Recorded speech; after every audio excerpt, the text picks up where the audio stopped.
This is the average investor here, continuing my uh, presentation regarding the Intelligent Investor Chapter 8, Pearls of Wisdom. And today I was going to discuss formula plans.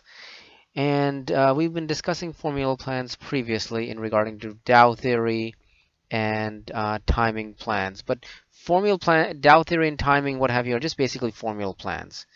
So a formula plan, basically the idea of these plans began in the 1940s or 1949, and essentially most of these plans were when the investor would automatically sell when the market advanced, and in some plans large market advances would result in selling all of their stock holdings.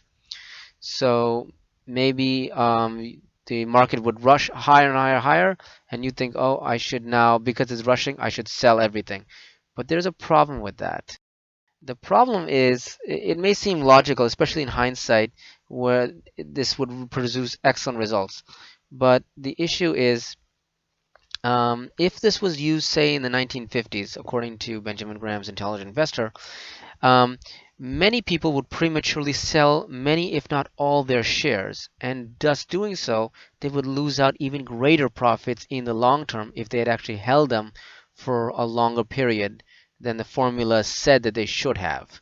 So maybe the market advances 10% and you have a plan that says, oh, when the market advances 10%, sell everything and then wait for it to fall. But the market might actually go from 10% to say 50%, 100%, and you've already sold out at 10% and you lost maybe 90% of that gain.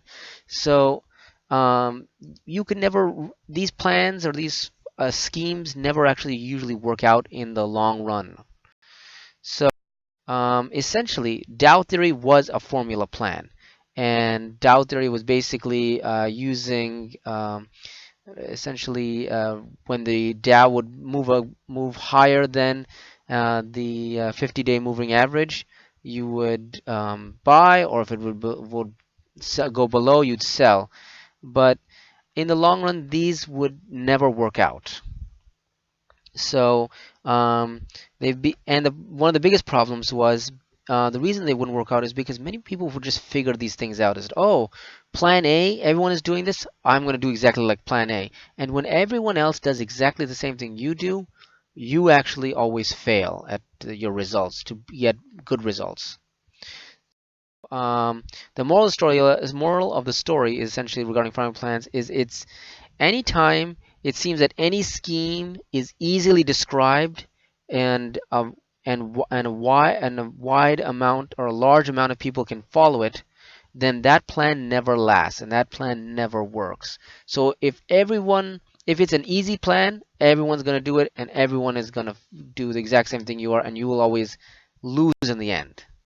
So future topics will be essentially market fluctuations and the investor's portfolio regarding the intelligent investor at Chapter 8. Thank you very much. This is the average investor here. Bye bye.